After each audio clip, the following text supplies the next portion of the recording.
grèves générales, dont la première depuis l'avènement du gouvernement de Tsipras, auquel faisait référence tout à l'heure Janine. Donc le 12 novembre dernier, première grève générale appelée par les grands syndicats grecs. Alors le syndicalisme en Grèce n'est pas du tout organisé comme chez nous. Il y a le public, le privé, et puis après, il y a des syndicats très liés aux partis politiques. Donc ADEDI pour le public, la GSE, je ne sais jamais comment il faut dire, GSEE pour le privé, et puis les partis politiques, notamment le Koukoué, qui est le parti communiste grec, avec son syndicat PAME, Unité populaire, et paradoxalement, Syriza était dans la rue, contre l'austérité, nous disait-il, mais contre le gouvernement de Syriza qui applique les mesures austéritaires. Le cœur des revendications de ces deux grèves générales, c'était les mesures, il y a une soixantaine de mesures qui sont mises en œuvre par le gouvernement actuel. Donc, dans le cadre du troisième mémorandum qui a été agréé par le gouvernement grec, présenté par la fameuse Troïka, je suppose que tout ça ne vous est pas inconnu, et c'était centré sur deux événements, deux revendications centrales.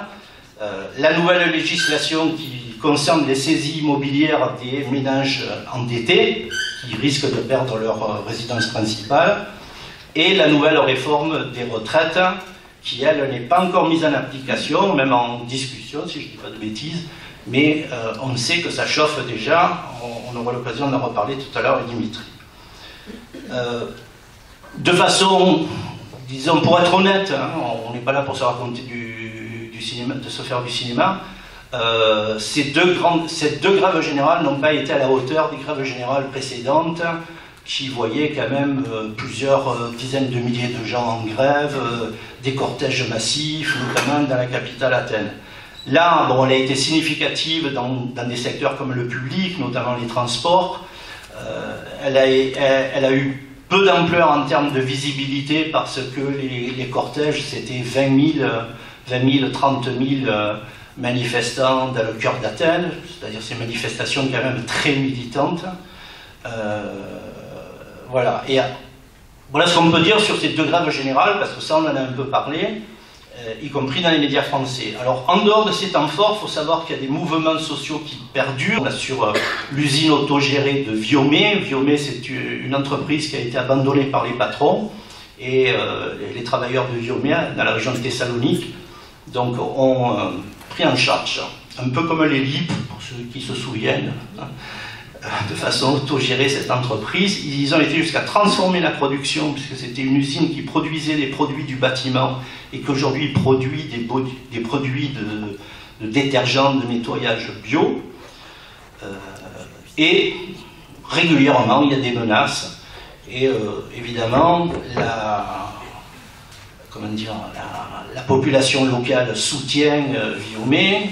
En général, les partis politiques locaux soutiennent Viomé, mais la grande déception vient du fait que les différents ministres des gouvernements de Tsipras n'ont pas vraiment pris des mesures adéquates pour installer de façon définitive cette réalité sociale. Skouries, c'est toujours dans la région de Thessalonique, dans la région qu'on appelle la Chalkidiki, une guérilla forestière qui existe maintenant depuis au moins une dizaine d'années, si je ne dis pas de bêtises. C'est la volonté d'une multinationale canadienne d'extraire dans cette région de l'or, puisqu'il y a une grosse présence de minerais d'or.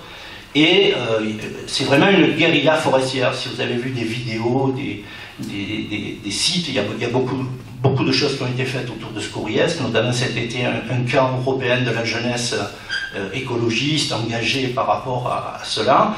Là c'est pareil, toute la population soutient ce mouvement, et grande déception aussi, puisqu'on a eu au moins 2 ministres qui relevaient du champ industriel de ces mines-là, qui n'ont pas pris les mesures adéquates.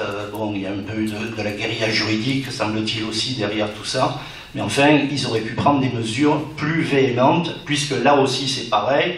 Ce conflit est très largement soutenu par la population locale, par les maires. Il y a même eu un pope qui s'est fait agresser en plein service religieux parce qu'il s'était engagé auprès des gens qui luttaient contre Scouriès, etc.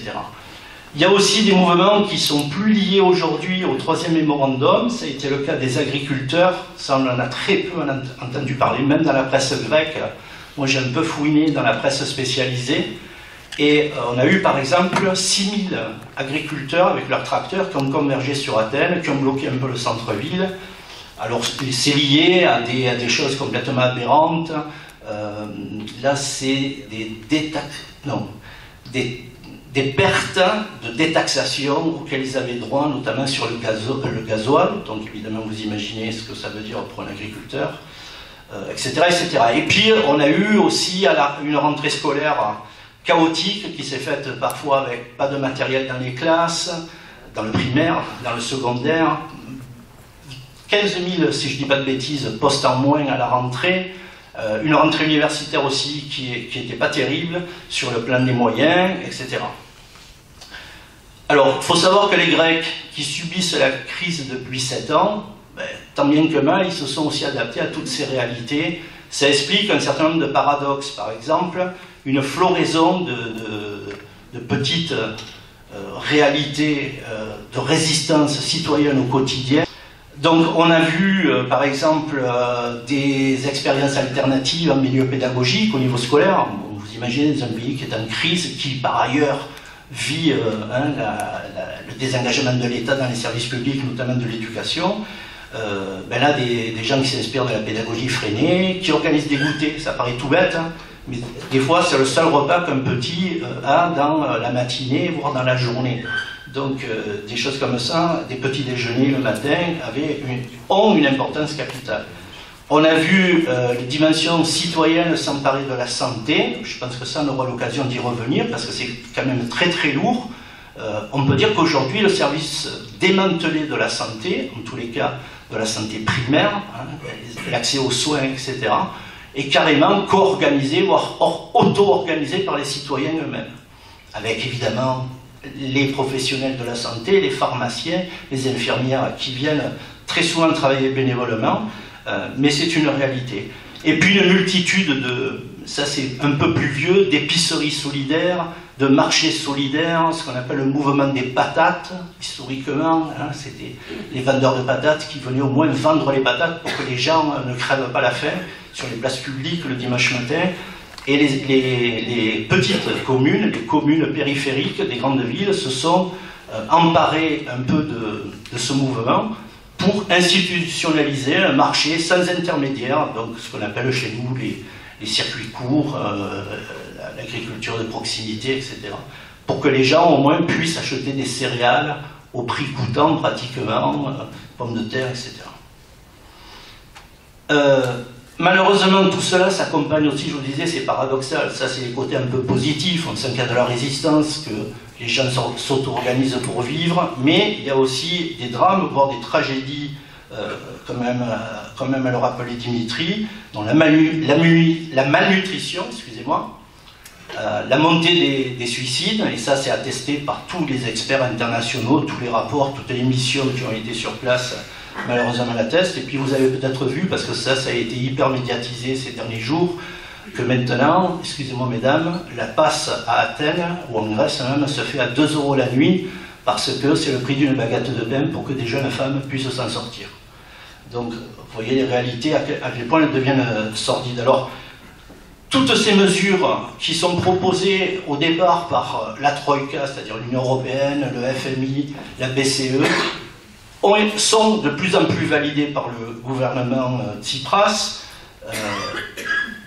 Pour le moment, ça ne réussit pas. La meilleure preuve, c'est eux-mêmes qui le disent, le PIB vient de perdre 1 point dans ce dernier trimestre. Donc ça, ce sont les chiffres officiels grecs. Et il y aurait des aspects qui pourraient prêter à rire, si ce n'était là aussi tragique.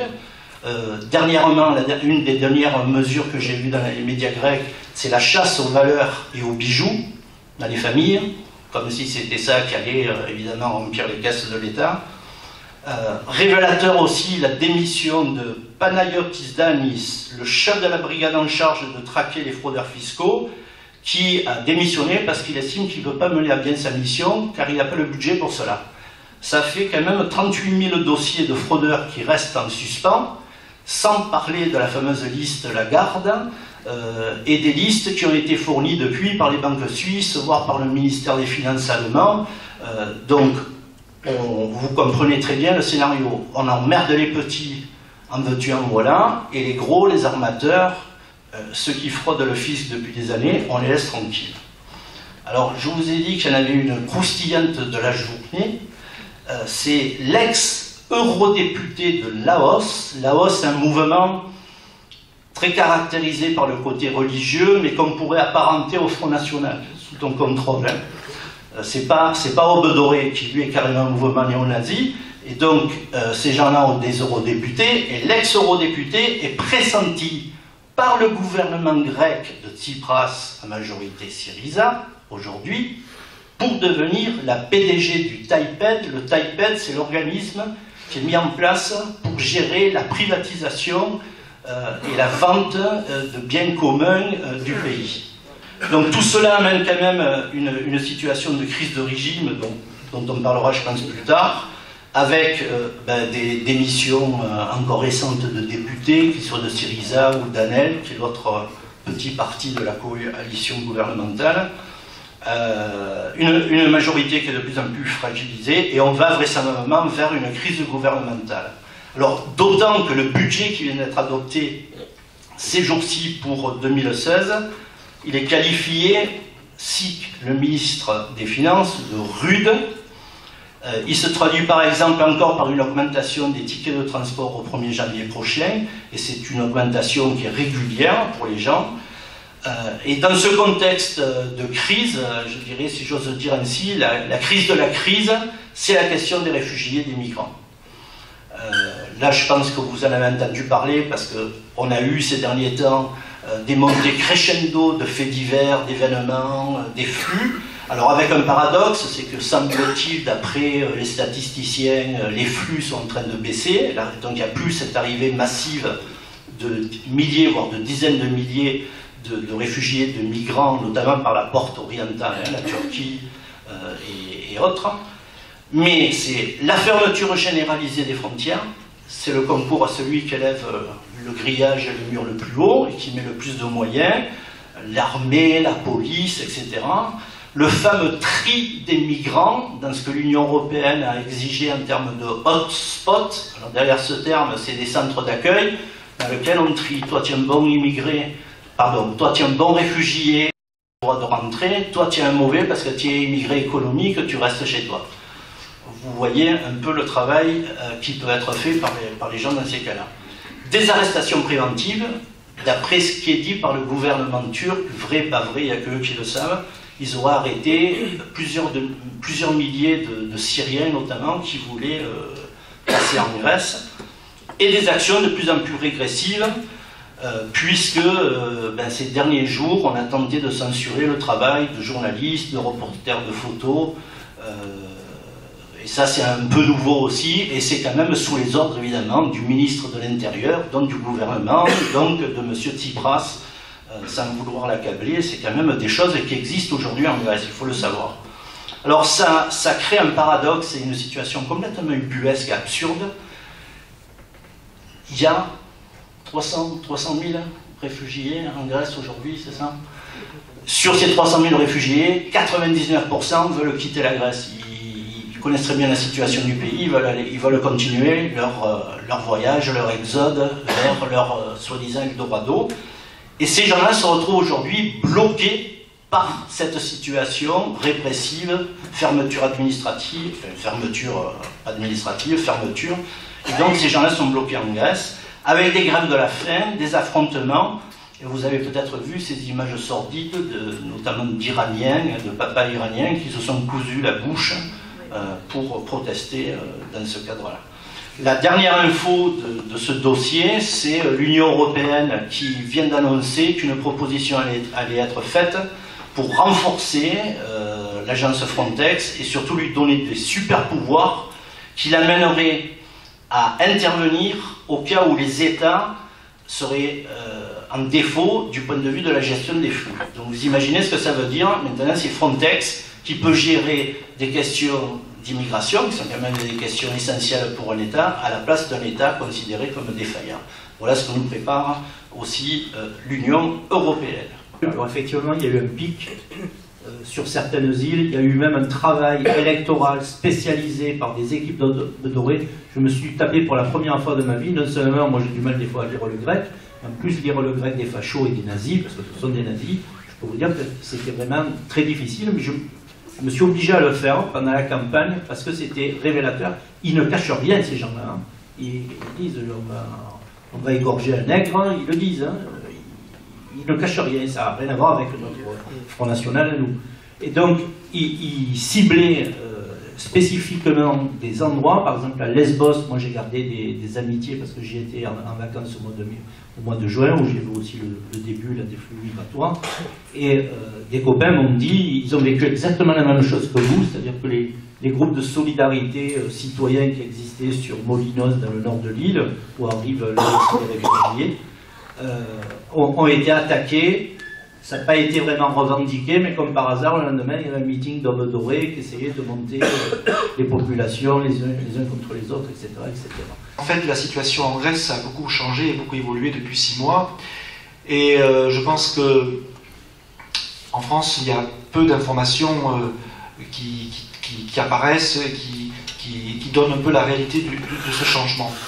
Parce que depuis 2010, où je participe à des débats, à des émissions de radio, un peu pour essayer d'informer au maximum de ce qui se passe en Grèce. Je le fais pourquoi? Je le fais par aucun intérêt, je n'ai pas d'intérêt ni politique, ni financier, ni rien.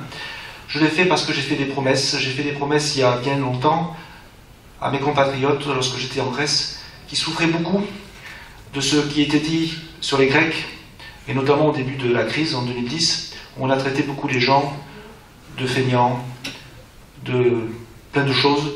Et ça a beaucoup fait mal à mes compatriotes. Et ça a toujours été leur réclamation de dire pourquoi on nous dit ça, pourquoi on dit ça sur nous. Et donc j'ai pris en main ce modeste petit travail d'essayer d'apporter un autre éclairage.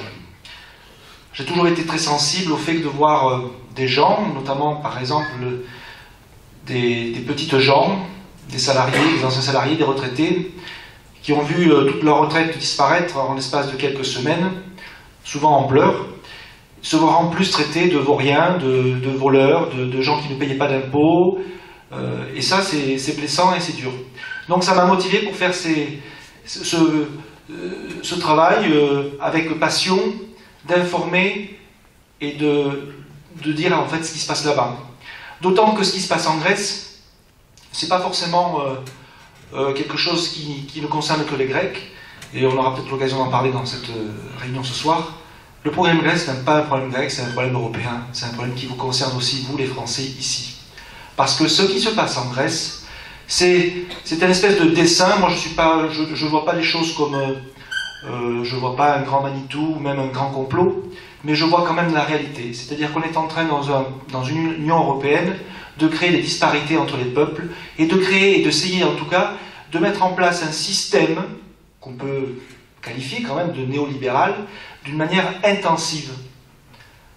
En l'espace de 5 ans, on a mis en place en Grèce des mesures que même le plus ultra-libéral homme politique au monde ne pouvait pas imaginer pouvoir mettre en place. On aura l'occasion d'en discuter. Je vais vous donner quelques exemples pour essayer de comprendre. Moi, j'aime pas parler de crise. Parce que la crise, j'ai toujours l'impression que d'une crise, on peut en sortir, notamment par des moyens, on va dire, économiques, par des mesures. On voit bien que là, toutes les mesures qui ont été faites, ou qui ont été mises en place, ont permis, au contraire, d'accentuer la catastrophe. Donc moi, j'appelle ça plutôt une tragédie. Ça va bien en plus au mot grec, puisque c'est un mot grec. C'est une véritable tragédie grecque et une tragédie européenne. Parce qu'en fait, aujourd'hui, l'Europe est dans une pente descendante. La construction européenne a bien sûr disparu. On est dans une tragédie. On voit bien ce qui se passe notamment avec les migrants, où chaque pays européen reconstruit des barrières, se referme sur eux-mêmes et exclut les gens, exclut les migrants. Pour moi, ça, c'est aussi une tragédie. Une deuxième tragédie dans la tragédie. Pour revenir à la Grèce, la tragédie, c'est parce que, par exemple, en Grèce, on ne peut plus se soigner. Hier soir, nous avions la chance d'avoir un médecin français qui a séjourné plusieurs semaines, 3 ou 4 semaines en Grèce, et notamment à Athènes, et qui a donc fait le tour de quasiment tous les centres de solidarité, les centres de soins grecs, et il nous a, on le savait déjà pour certains, mais il nous a décrit une situation sanitaire catastrophique. Vous avez des gens aujourd'hui qui, pour des raisons économiques, ne se soignent plus de maladies comme le cancer. Pourquoi? Parce que la sécurité sociale, le grand rêve de la sécurité sociale, a disparu. Sans travail, au bout d'un an de chômage à 360 €, vous n'avez plus de sécurité sociale. Vous n'avez plus rien. Si vous avez les moyens d'aller chez le médecin, vous pouvez aller chez le médecin. Mais comme la plupart des gens n'ont même pas les moyens d'aller chez le médecin, ni même chez le dentiste, je ne vous parle pas chez les ophtalmos, tout ça, ben ils ne se soignent plus. Et on en arrive à une situation où aujourd'hui, les seules possibilités pour ces gens-là, c'est d'aller dans des centres de soins, où des bénévoles grecs et aussi étrangers, je tiens à le souligner, travaillent jour et nuit pour essayer d'apporter une aide sanitaire à un pays européen en 2015. Ça, c'est un des exemples de la situation de tragédie. Après, une tragédie sociale. Sachez qu'en Grèce, il n'y a plus de convention collective.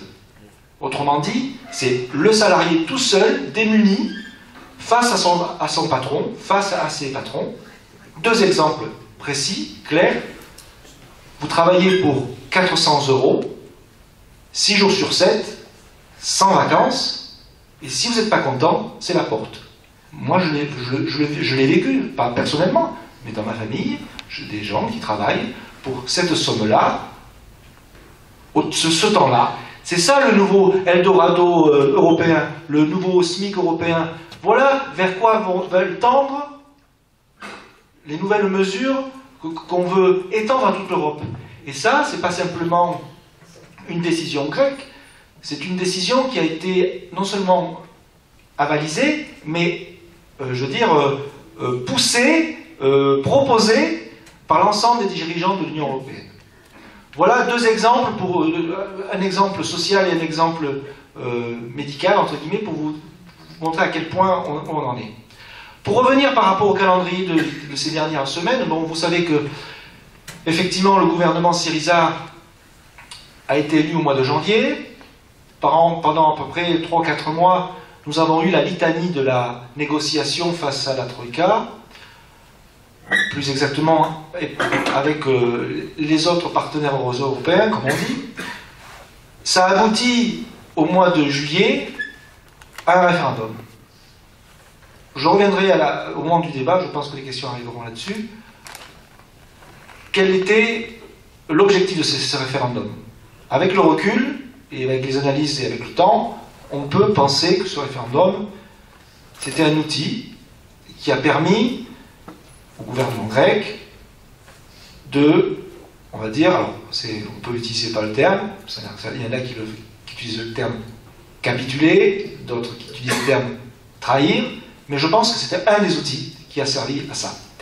Et donc après le référendum qui a été finalement abandonné quelques jours après, c'est-à-dire 2 jours après, un mémorandum a été signé donc avec la Troïka, un mémorandum que j'ai sous les yeux là, qui est bien plus difficile et bien plus dur que l'ensemble des mémorandums qui ont été signés précédemment.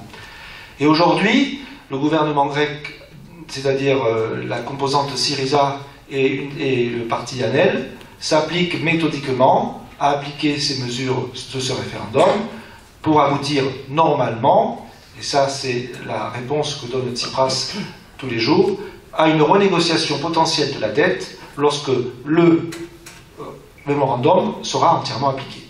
Je voudrais vous donner un autre exemple de ce qu'est cette machination infernale. La semaine dernière, nous avons eu droit en Grèce à la recapitalisation des banques. Je ne sais pas si vous avez fait attention, on a promis au gouvernement grec 89 milliards d'euros au moment de cette signature de mémorandum. Sur ces 89 milliards d'euros, on a prévu 25 milliards d'euros pour recapitaliser les banques. Pourquoi recapitaliser les banques? Parce que les banques, c'est donc l'outil essentiel de la reprise économique. On ne peut pas, dixit les économistes, refaire partir une économie sans un système bancaire assis sur de bonnes bases. En Grèce, il y a 4 grands groupes bancaires. La recapitalisation des banques a été donc faite par l'Union européenne qui a donné un certain nombre d'argent pour mettre dans le capital des banques.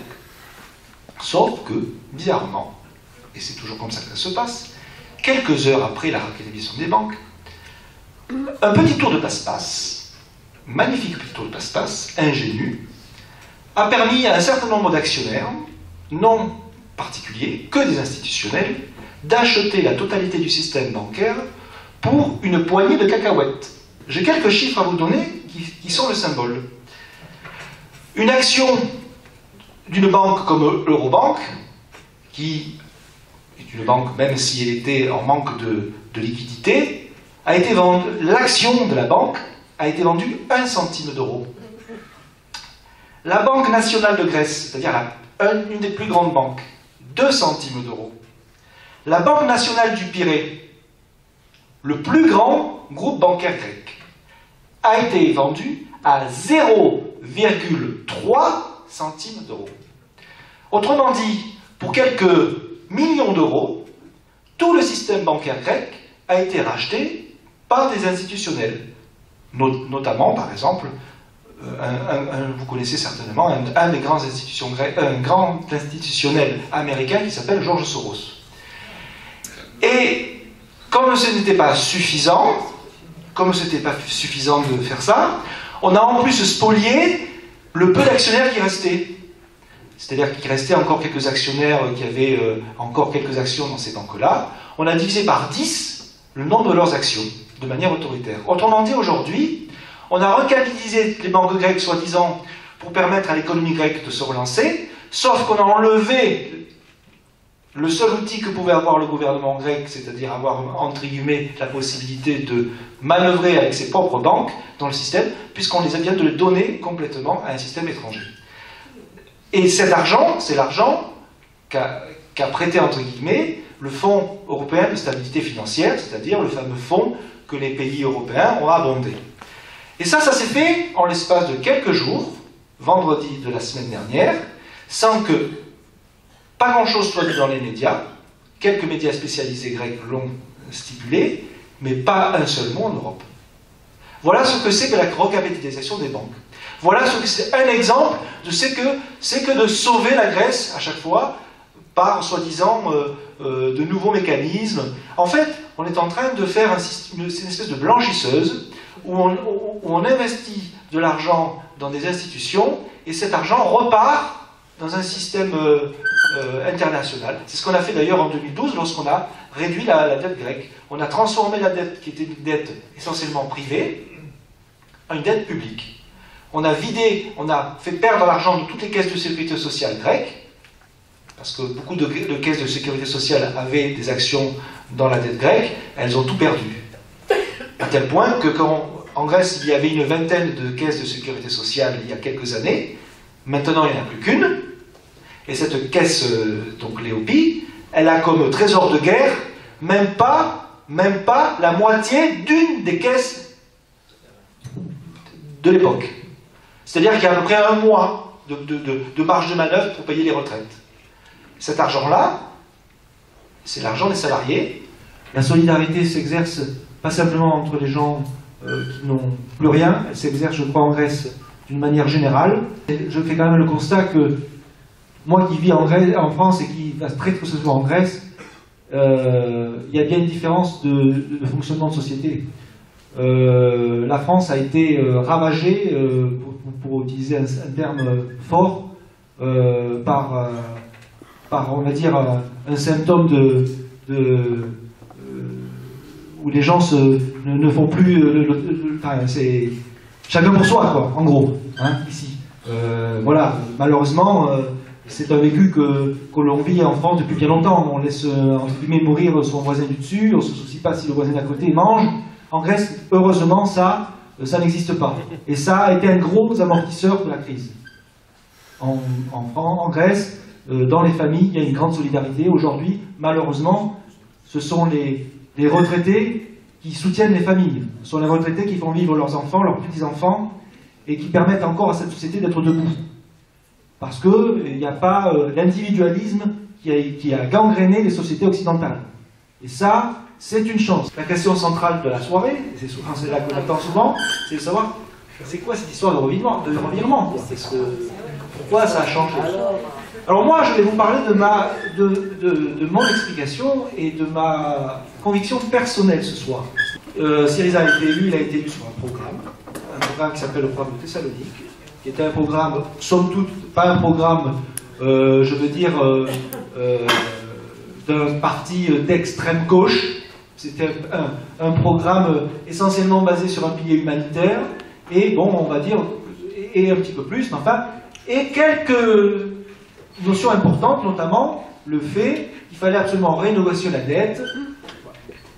Bref, ils ont été élus en janvier sur ce programme. Il a fallu attendre quelques semaines, et pas beaucoup plus, pour qu'ensuite le gouvernement grec fasse une proposition aux partenaires européens d'un protocole, un protocole de réforme. Alors bien sûr, ce protocole de réforme, il a été fait avec les partenaires, c'est une espèce de négociation. Ce protocole de réforme annule la totalité du programme de Thessalonique. Point par point, il annule la totalité du programme de Thessalonique. Il y a simplement l'aspect humanitaire qui est maintenu, mais qui est maintenu à un niveau tellement ridicule, 200 millions d'euros. Autrement dit, pas grand-chose à l'échelle de la catastrophe. Va se poser la question, à ce moment-là, pourquoi le gouvernement grec, pendant toute cette période, décide et continue d'honorer sa dette, c'est-à-dire de payer au FMI à chaque fois ce qu'il devait, non seulement en payant, mais allant chercher l'argent jusqu'au moindre centime dans toutes les caisses de sécurité sociale, dans toutes les caisses, y compris les caisses de chaque mairie. Ils ont vidé les mairies. Ils ont vidé les mairies pour payer les échéances du FMI pendant toute la durée de la négociation. Le commun des mortels pensait que ça faisait l'objet d'une stratégie. C'est-à-dire, on est de bons payeurs, on vous montre une certaine façon qu'on veut bien être gentil, on continue à payer, mais on veut une bonne négociation. Sauf qu'au fur et à mesure du temps, on s'est aperçu qu'il n'y avait pas de retour. C'est-à-dire qu'en fait, la Grèce continuait à payer, la Grèce continuait à se paupériser, et il n'y avait face aux créanciers pas de retour. C'est-à-dire que ce qui était demandé était de plus en plus difficile et de plus en plus dur. Si bien qu'on s'est retrouvé, fait la fin du mois de juin, début du mois de juillet, avec un projet de mémorandum absolument inacceptable. Inacceptable pour Syriza, en tant qu'organisation politique, puisque la majorité du comité central a voté contre. C'est-à-dire qu'il a refusé cet accord. Et le gouvernement grec, pour ne pas nommer Alexis Tsipras, décide de faire un référendum. Alors là, c'est extraordinaire, on se dit, super. Jusqu'à présent, les Grecs disaient, au mois de janvier, il n'a pas été élu avec un mandat de rupture. Autrement dit, il ne peut pas aller à la négociation jusqu'au bout. Avec ce référendum, il obtient le mandat de rupture. À partir du moment où les Grecs disent, cet accord, nous le refusons à plus de 60%, le gouvernement grec se doit de négocier avec l'Union européenne jusqu'à la rupture. Et il fait l'inverse. Il fait l'inverse. Pourquoi? Pourquoi fait-il l'inverse? Alors, l'argument d'un certain nombre de personnes, y compris les miens, c'est de dire, et c'est cynique, mais c'est, je pense, la seule, parce qu'avec le recul, on a un certain nombre d'informations, le gouvernement grec, dès le mois de février, pour quelle raison? Mais en tout cas, je pense que c'est par rapport à ce que les discussions ont fait qu'il se rend compte qu'il n'a pas le choix, c'est soit la rupture immédiate, soit la capitulation.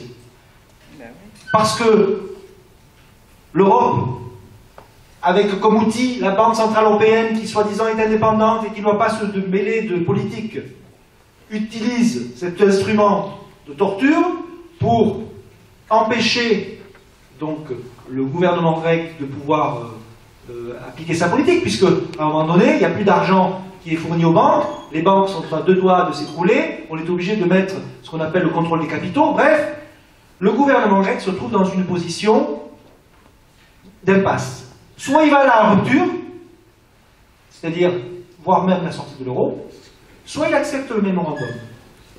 Et il fait et c'est là la question centrale, il fait un référendum en espérant que le peuple grec accepte le mémorandum.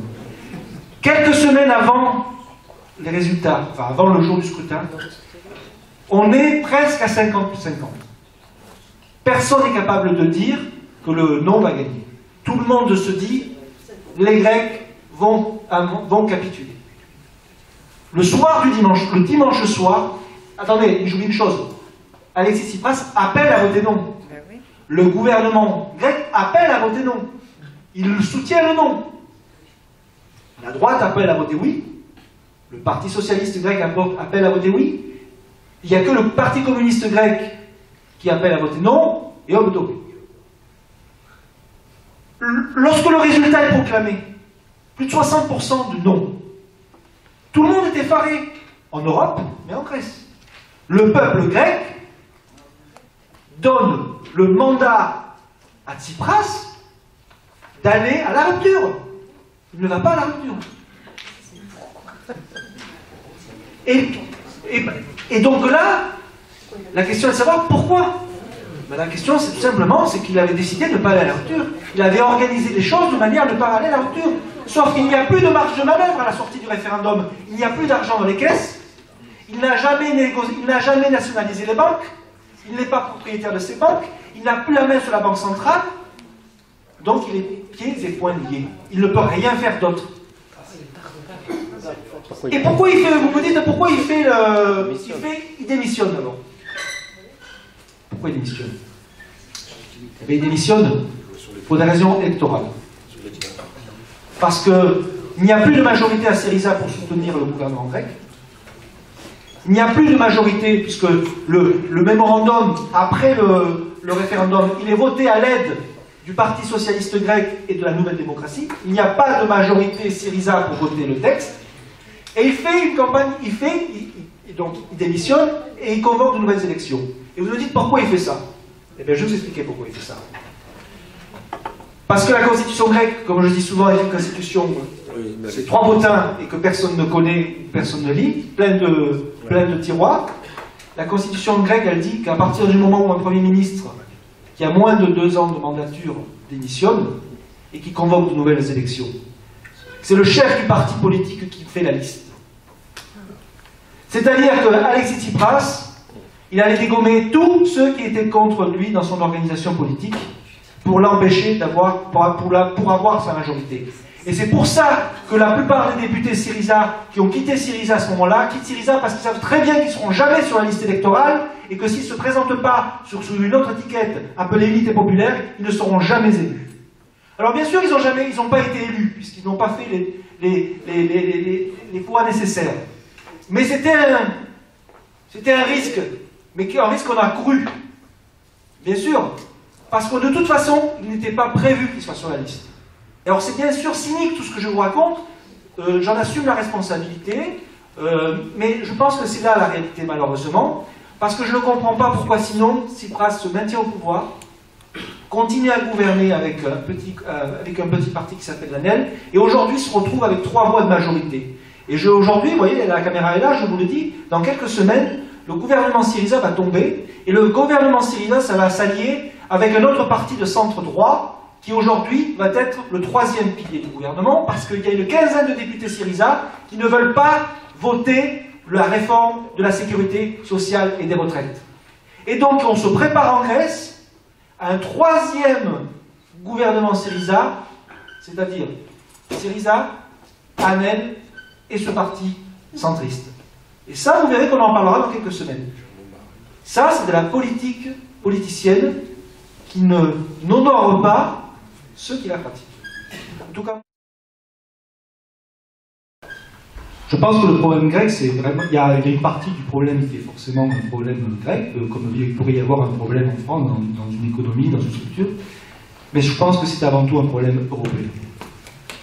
Je pense que si on ne prend pas cette dimension, on prend conscience de cette réalité, on va dans le mur. Ce qui se passe en Grèce, c'est l'aboutissement et l'aspect visible de ce qui est en train de se créer en Europe actuellement.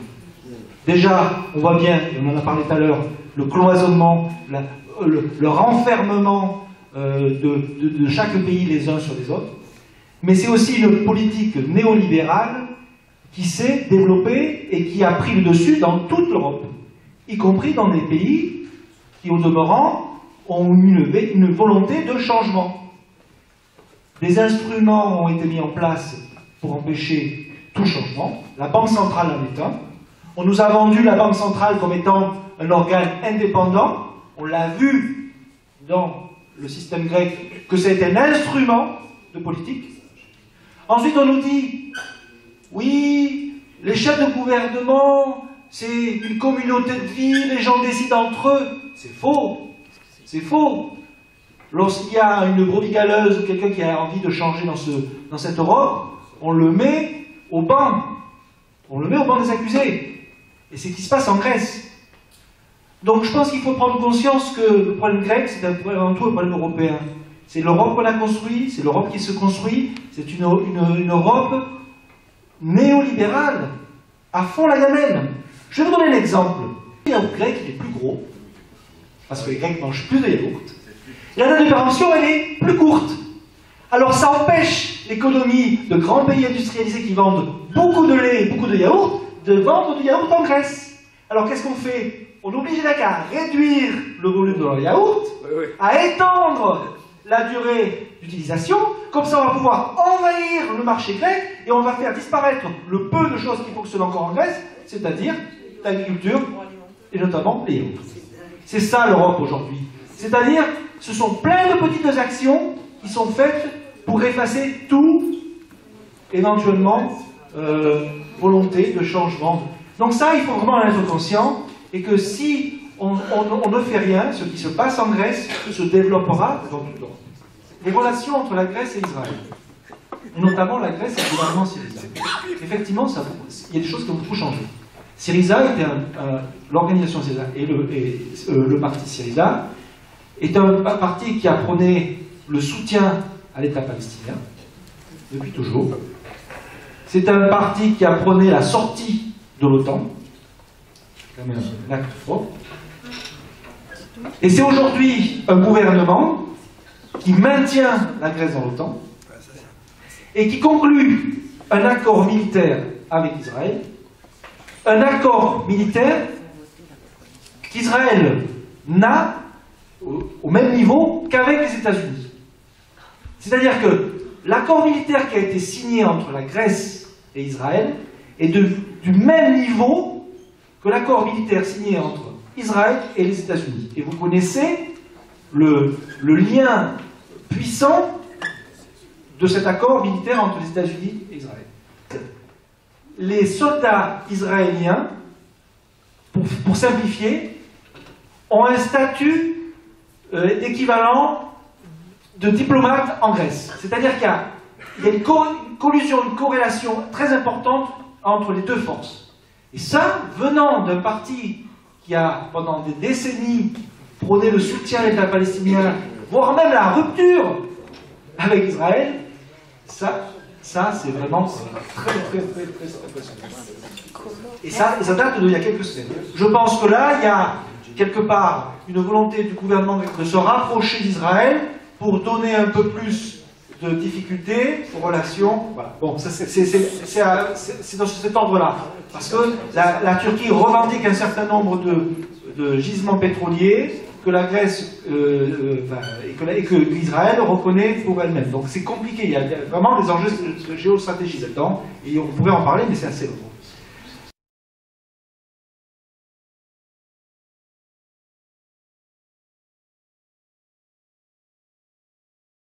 Et pour le film, ensuite j'ai rencontré aussi des gens qui sont dans d'autres milieux, qui sont des militants, qui s'occupent des questions de la lutte, d'essayer d'organiser une riposte un petit peu à cette capitulation qu'il y a eu le 13 juillet. J'ai interviewé des gens aussi, vous pourrez le voir dans le film à partir de février, des gens formidables comme Zoé Constantopoulou, hein, comme quelqu'un de très intéressant aussi comme Yanis Varoufakis, hein, donc Zoé Constantopoulou qui est effectivement présidente du Parlement grec, qui était donc et qui maintenant a été remplacée par quelqu'un qui est dans la ligne, hein, et qui d'ailleurs tout le travail qu'elle avait pu faire sur la dette, il y a une commission qui s'appelle la Commission pour la vérité sur la dette grecque, tout a été supprimé, tout a été enlevé du site internet du Parlement, et maintenant ces gens travaillent de façon indépendante. Ça explique un petit peu de la situation dans laquelle on peut se trouver maintenant. Alors, je ne vais pas vous faire. Ce qui est intéressant aussi, c'est de voir que les institutions européennes, l'Eurogroupe, attaquent sur les retraites. Or, les retraites jouent un rôle extrêmement important en Grèce, puisque c'est culturel chez eux, beaucoup plus que chez nous. Les familles sont beaucoup plus unies, et ce sont les retraités qui nourrissent 2 générations. Moi, je suis allé dans des familles où il y avait sur le canapé dormait le fils, et les enfants étaient dans la cuisine. Hein.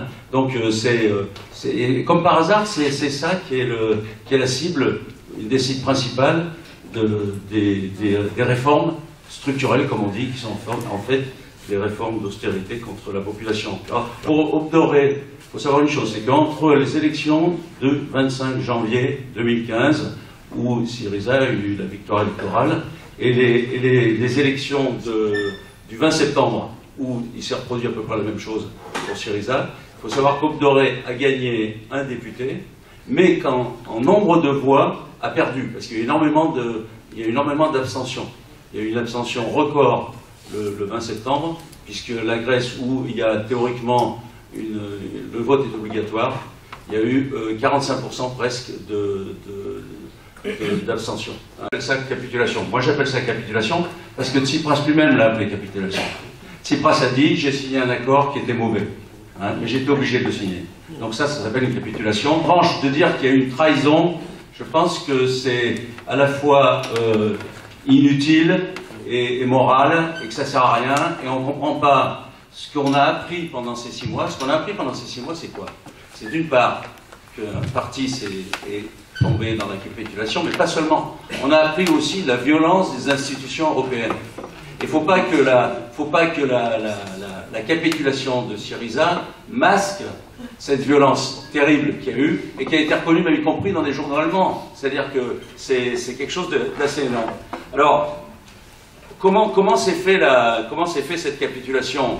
C'est pas au soir du 12, dans la nuit du 12 au 13 juillet, où il a été signé un accord qui aggrave la situation précédente, le 3e mémorandum, qui, je vais simplement vous dire une chose qui est assez énorme, parce que vous savez les histoires des 85 milliards, qui ne sont absolument pas des aides, qui sont bien des nouveaux prêts qu'on impose à la Grèce pour payer les dettes, hein, c'est absolument pas des aides. Dans la presse française et dans la bouche de M. Hollande ou de M. Sapin, ils appellent ça des aides, ce ne sont pas des aides. Hein. D'ailleurs, il y a un journaliste qui est très intéressant, que j'ai interviewé, qui est un journaliste français qui travaille au journal La Tribune, qui est un journal, pourtant un journal économique, et ce journaliste, chaque fois qu'il met aide à la Grèce, il met des guillemets. Il s'appelle Romaric Godin. Alors je voudrais vous dire simplement qu'en dehors des histoires de 85 milliards qui sont des nouveaux prêts, en dehors des 50 milliards qui sont des privatisations, avec une augmentation de la privatisation du port du Pirée, hein, c'est-à-dire qu'on continue la privatisation du port du Pirée, on vend 14 aéroports acquis à des groupes financiers allemands. Hein. Donc, je voudrais dire simplement une chose, c'est que, y compris sur le plan du déni de la démocratie, hein, il est dit, page 5 de cet accord, après avoir exposé toutes ces mesures d'austérité financière, etc., au service d'un néolibéralisme, d'un capitalisme absolu, il est dit, ça a été signé par tous les membres de l'Eurogroupe et du sommet européen, le gouvernement grec doit consulter les institutions et convenir avec elles de tout projet législatif dans les domaines concernés dans un délai approprié avant de le soumettre à la consultation publique ou au Parlement. C'est quelque chose d'énorme, c'est un délit de démocratie absolue. Bon, après, les raisons de Syriza, c'est pas seulement passé dans cette nuit du 12 au 13. Ça a été, on peut voir, on analyser la situation et voir qu'est-ce qui était déjà en germe dans cette capitulation. Première chose, pas de stratégie. C'est-à-dire que pendant 6 mois, ça a été recul permanent. Pas de plan B. Ce qu'on appelle un plan B, c'est quoi? Un plan B, c'est de répondre à deux systèmes. Premièrement, le fait que la Banque centrale européenne, en appliquant les normes, les règlements européens, peut fermer les liquidités à toutes les banques. Et à partir du moment où on accepte les traités européens, à ce moment-là, effectivement, c'est les banques qui sont asséchées. Et à ce moment-là, il y a une crise bancaire terrible qu'il y a eu en Grèce avec fermeture des banques, avec limitation capital contrôle, comme ils disent, c'est-à-dire contrôle des capitaux, avec 420 € par semaine, y compris pour les gens qui sont employeurs, ils ne peuvent pas payer les salariés, ils ne peuvent pas payer les loyers, etc. etc. Hein, et ça continue. Alors, pas de plan B. Le plan B, c'est quoi? Le plan B, ça peut être la sortie de la zone euro, certains l'ont avancé, ou comme Varoufakis, c'était en restant dans le système européen, avoir une monnaie parallèle en euros, qui serait une monnaie parallèle qui serait émise justement pour contrer ce système de liquidité. Varoufakis avait cette position depuis longtemps, et il a été minoritaire dans le gouvernement Syriza, et il n'a pas pu appliquer, et il l'a expliqué après, et c'est pour ça qu'il a démissionné. Et parce qu'il savait que c'était perdu. Et d'ailleurs, paradoxalement, il a démissionné juste après le référendum, le lendemain du référendum. Le lundi à 9h, Varoufakis a démissionné.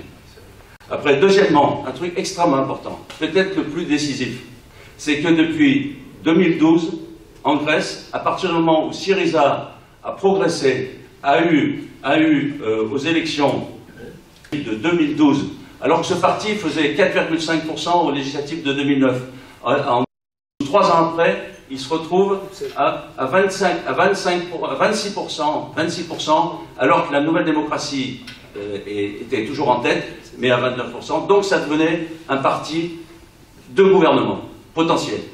Et à ce moment-là, toutes les mobilisations qu'il y avait eu avant, où il y avait des fois 1 million de personnes dans la rue, à ce moment-là, le Syriza se coupe des mouvements populaires, et à ce moment-là, Syriza dit, pour résumer, votez pour nous, on s'occupe du reste.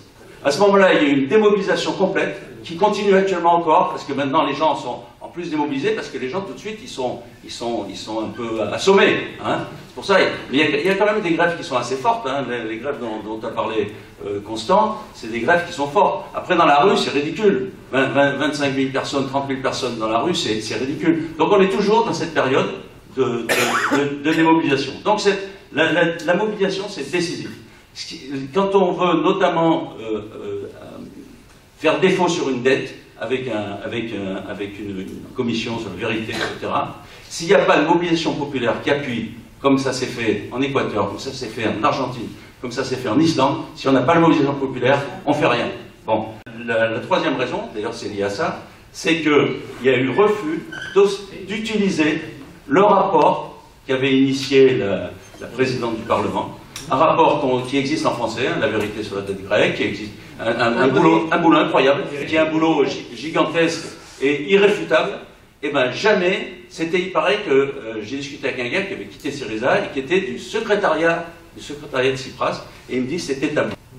Il ne fallait pas parler de ça, pourquoi? Parce que à ce moment-là, les Allemands, etc., allaient tout de suite s'opposer fortement, et en fait, ils avaient peur, et ils sentaient qu'il y avait un risque, et jamais ils ont utilisé Donc pour ces 3 raisons principales, hein, je redis, pas de plan B, pas démobilisation populaire entretenue par Syriza, et troisièmement, refus d'utiliser quoi que ce soit qui puisse contester la dette grecque, sachant que la dette c'est quelque chose de fondamental.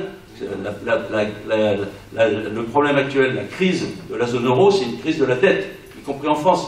L'austérité en France, elle est pour payer une dette, hein, etc. Bon. Donc c'est Moi, je pense que ces trois raisons, et je ne suis pas le seul, ont été fondamentales.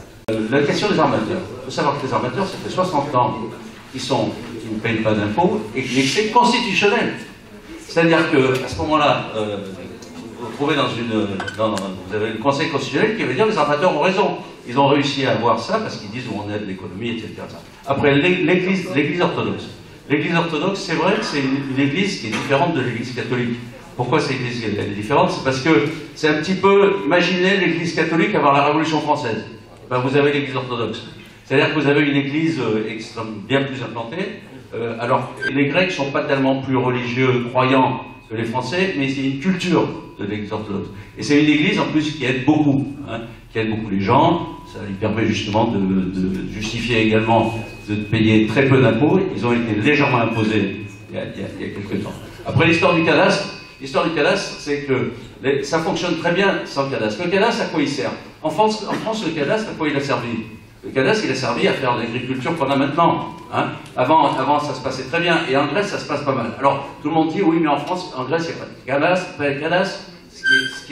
C'est un cadastre différent d'une autre. Et c'est un cadastre qui n'a jamais gêné les Grecs d'avoir une agriculture qui fonctionnait bien avant. Il y a 15 ans, la Grèce était autonome sur le plan agricole. C'est quand même important de le savoir. Et c'est les systèmes, les obligations et les subventions aussi européennes qui ont amené à l'agriculture qu'on a maintenant, où maintenant les Grecs importent ce qu'ils produisaient avant. Donc, tout ce qui se passe en Grèce, tout de suite, il ne faut pas chercher dans tout ce qui se passe en Grèce les raisons pour lesquelles la Grèce va mal. En 2009, la Grèce avait une dette de 1015% du PIB. Maintenant, avec toutes les mesures d'austérité qu'il y a eu, soi-disant, pour sortir de la crise, ils sont encore plus enfoncés, ils sont à 177% maintenant. Donc, revenons à 2009, et en 2009, les Grecs vivaient à peu près correctement, même s'ils avaient des problèmes, comme d'autres pays, comme l'Italie, comme le Portugal et l'Espagne.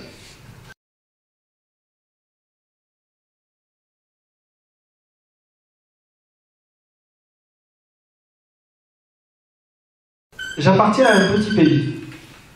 C'est un promontoire rocheux dans la Méditerranée qui n'a pour lui que l'effort de son peuple, la mer et la lumière du soleil.